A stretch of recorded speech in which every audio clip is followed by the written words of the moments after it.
This visit to the doctor's office is brought to you by patients like you on Patreon.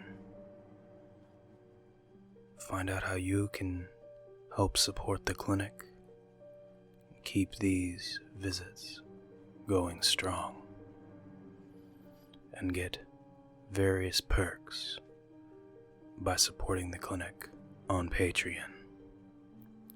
Follow the link in the description. Thank you for your support.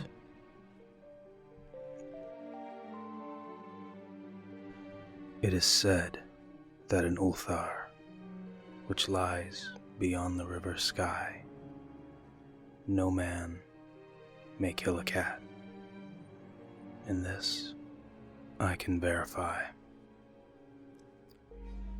Believe as I gaze upon him who sitteth purring beyond the fire, for the cat is cryptic and close to strange things which men cannot see.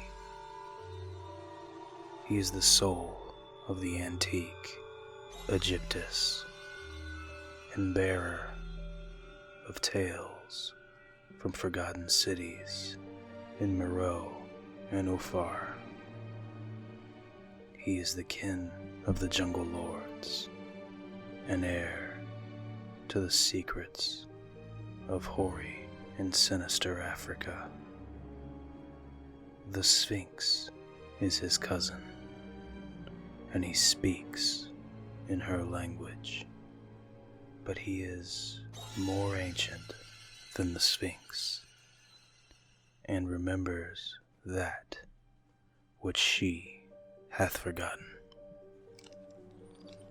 In Ulthar, before ever the burgesses forbade the killing of cats, there dwelt an old cotter and his wife, who delighted to trap and slay the cats of their neighbors. Why they did this, I know not, save that many hate the voice of the cat in the night, and take it ill that cats should run stealthily about their yards and gardens at twilight. But whatever the reason, this old man and woman took pleasure in trapping and slaying every cat which came near to their hovel. And from some of the sounds heard after dark, many villagers fancied that the manner of slaying was exceedingly peculiar. But the villagers did not discuss such things with the old man and his wife, because of the habitual expressions on the withered faces of the two, and because their cottage was so small and so darkly hidden under spreading oaks at the back of the neglected yard. In truth, much as the owners of the cats hated these old folk, they feared them more, and instead of berating them as brutal assassins, merely took care that no cherished pet or mouser should stray toward the remote hovel under the dark trees. When through some unavoidable oversight a cat was missed, and sounds heard after dark, the loser would lament impotently or console himself by thanking fate that it was not one of his children who had thus vanished. For the people of Ulthar were simple, and knew not whence it is all cats first came.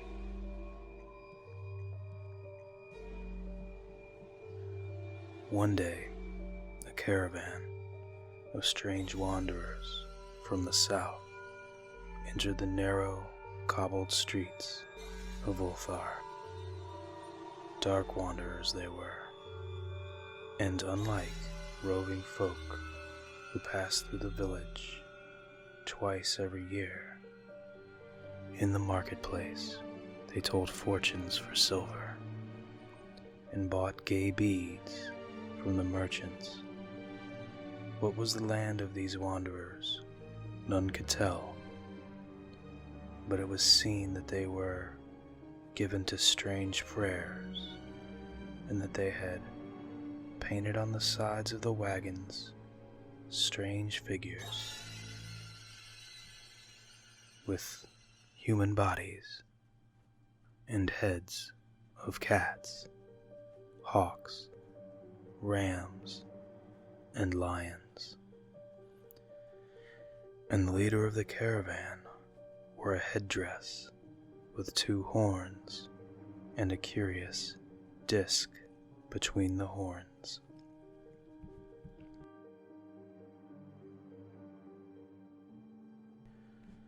There was, in this singular caravan, a little boy with no father or mother, but only a tiny black kitten to cherish. The plague had not been kind to him,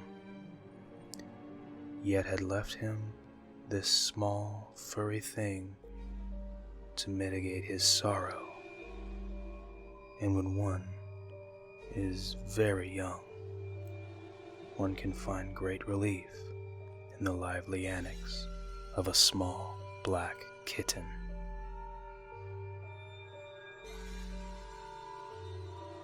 So the boy whom the dark people called Minas smiled more often than he wept as he sate playing with the graceful kitten on the steps of an oddly painted wagon. On the 3rd morning of the wanderer's stay in Ulthar, Minas could not find his kitten, and as he sobbed aloud in the marketplace, certain villagers told him of the old man and his wife, and of the sounds heard in the night. And when he heard these things, his sobbing gave place to meditation, and finally to prayer.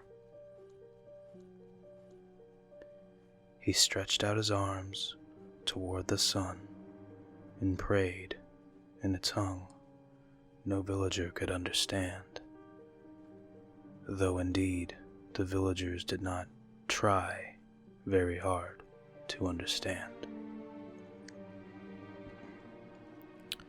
since their attention was mostly taken up by the sky and the odd shapes the clouds were assuming. It was very peculiar. But as the little boy uttered his petition, there seemed to form overhead the shadowy, nebulous figures of exotic things, of hybrid creatures crowned with horn-flanked discs. Nature is full of such illusions to impress the imaginative. That night, the wanderers left Ulthar and were never seen again, and the householders were troubled. They noticed that in all the village there was not a cat to be found. From each hearth the familiar cat had vanished. Cats large and small, black, gray, striped, yellow and white. Old Cranon, the burgomeister, swore that the dark folk had taken the cats away in revenge for killing of Minas' kitten, and cursed the caravan and the little boy. But Nith, the lean notary, declared that the old cotter and his wife were more likely persons to suspect, for their hatred of cats was notorious and increasingly bold. Still, no one could durst complain to the sinister couple, even when little Attai, the innkeeper's son, vowed that he had at twilight seen all the cats in Ulthar in the accursed yard, under the trees, pacing very slowly and solemnly in a circle around the cottage, two abreast, as if in performance of some unheard of rite of beasts. The villagers did not know how much to believe from such a small boy,